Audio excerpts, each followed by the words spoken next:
குமரா, நீ எப்படி இருக்கின்றாய்? ஆம், நான் நன்றாக இருக்கிறேன். நாட்டு நடப்பெல்லாம் எப்படி இருக்கின்றது? ஆங்கிலேயர்கள் நம் நாட்டுக்கு வணிகம் செய்ய வந்தார்கள். ஆனால் இப்பொழுது நம்மையே அடிமையாக்குகிறார்கள். ஆமாம் ஆமாம், நம்மளை வரியும் கட்ட சொல்கிறார்கள். நாம் ஏன் வரி கட்ட வேண்டும்? ஆமாப்பா, நாளுக்கு நாள் அவங்களோட கொடுமைகள் அதிகமாகிக் கொண்டே போகிறது.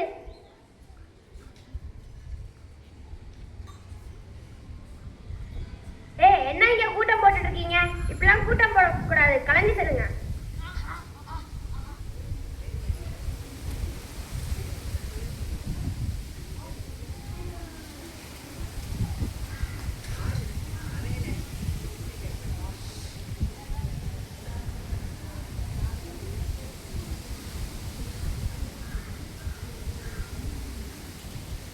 குமரா, எப்பொழுது வந்தாய்? உனக்கு என்னவாயிற்று?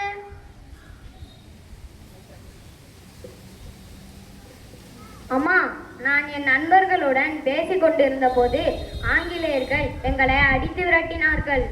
இதற்கு தான் வெளியில் செல்ல வேண்டாம் என்று சொல்வது. அப்ப நாம் அவர்களுக்கு தான் அடிமையாகத்தான் இருக்க வேண்டுமா? ஆமாப்பா, நம்மளால் என்ன பண்ண முடியும்? அவர்களை எதிர்த்து போராடவா முடியும்? நான் கண்டிப்பாக போராடுவேன்மா. நம்மை அடிப்பதற்கு அவர்கள் யார்? நான் கண்டிப்பாக போராடுவேன்.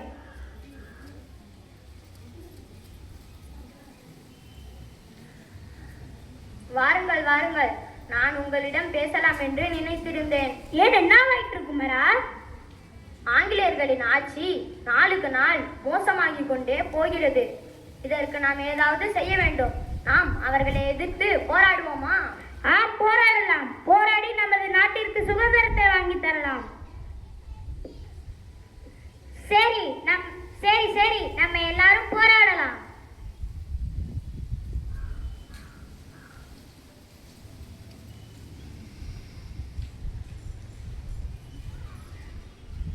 மகனே குமாரா, எங்கே புறப்பட்டு விட்டாய்? அந்நிய ஆங்கிலேயர்களை எதிர்த்து அறப்போராட்டம் நடத்த போகிறோம். அதில் நானும் கலந்து கொள்ள போகிறேன் அம்மா. நீ அங்கே செல்ல வேண்டாம். போய் வா என்று புன்னகையுடன் விடை கொடுங்களம்மா.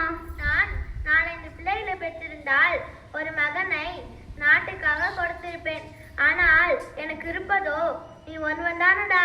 ஒரு மகனை பெற்றிருக்கின்ற நீங்களே இப்படி கண்ணீர் சிந்தினால் 40 கோடி மக்களை கொண்ட பாரத மாதாவின் கண்ணீரை யார்தான் துடைப்பது? அவள் கையில் பூட்டியிருக்கும் விலங்கினை யார்தான் உடைப்பதம்மா?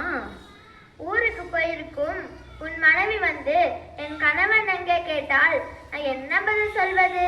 தாலி கட்டிய மனைவியை விட பெற்றெடுத்த தாய் தான் உயர்ந்தவள். பெற்றெடுத்த தாயை விட என் பொன்னாடுதான் உயர்ந்தது என்று அவளிடம் சொல்லுங்கள். நாளை மலரப்போகும் சுதந்திர இந்தியாவிற்கு உங்கள் மகனும் தான் ஒரு காரணம் என்று சொன்னால் அது உங்களுக்கு தானே பெருமை அம்மா. குமரா, இது வீரமும் தியாகமும் இந்நாட்டின் விடுதலைக்கு வித்தாக போகிறது. போய் வா மகனே. குங்கும திலகமிட்டு என்னை அனுப்பி வையுங்கள் தாயே.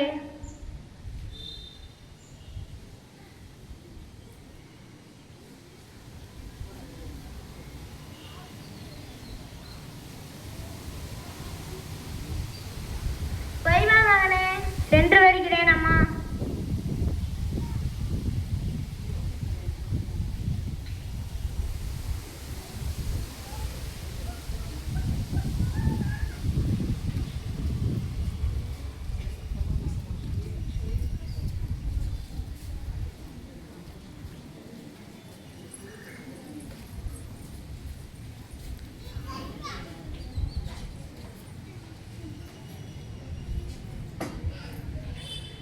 கொடுமை செய்யும் ஆங்கிலேயர்களின் ஆட்சி ஒழிக. வெள்ளையனே வெளியேறு, வெள்ளையனே வெளியேறு, வெள்ளையனே வெளியேறு. வஞ்சினம் கொண்ட வெள்ளையனே வெளியேறு, வெள்ளையனே வெளியேறு, வெள்ளையனே வெளியேறு.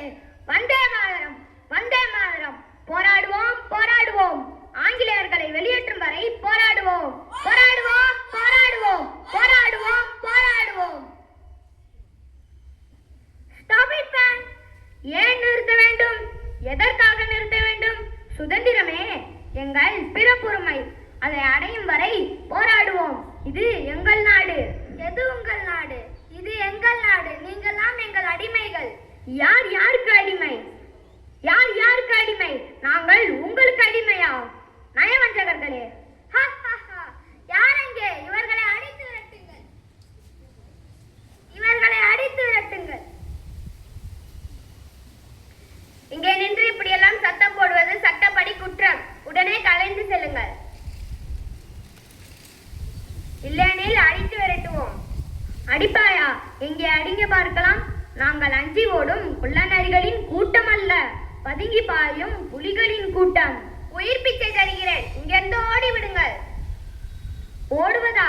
இல்லை இல்லை, உங்கள் கோட்டையிலே எங்கள் மூவண்ண கொடியை ஏற்றும் காலம் வந்துவிட்டது. இந்த இளம் வயதிலேயே உன் உயிரை விடப்போகிறாயா குமரா?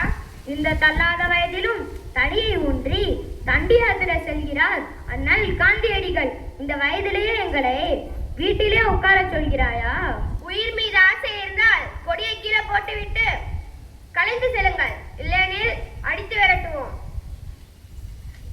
இல்லையெனில் இந்த தடிக்கு இரையாவீர்கள். கொடி பிடித்து போராட வந்த நாங்கள் உங்கள் தடி அடிக்க பயப்பட போகிறோம்? இந்த கொடி சுதந்திரமே எங்கள் பிறப்புரிமை என்று பல தலைவர்கள் பிடித்த கொடி. வெள்ளையனே வெளியேறு, வெள்ளையனே வெளியேறு, வெள்ளையனே வெளியேறு. எங்களுடைய கடைசி மூச்சு இருக்கும் வரை இந்த கொடியை விட்டு போக மாட்டோம். என்னது? கொடியை விட்டு போக மாட்டீர்களா? கொடியை விட்டு போங்கள், கொடியை விட்டு போங்கள். வந்தே மாதரம், வந்தே மாதரம், வந்தே மாதரம், வந்தே மாதரம், வந்தே மாதரம், வந்தே மாதரம், வந்தே மாதரம், வந்தே மாதரம், வந்தே மாதரம், வந்தே மாதரம், வந்தே மாதரம்.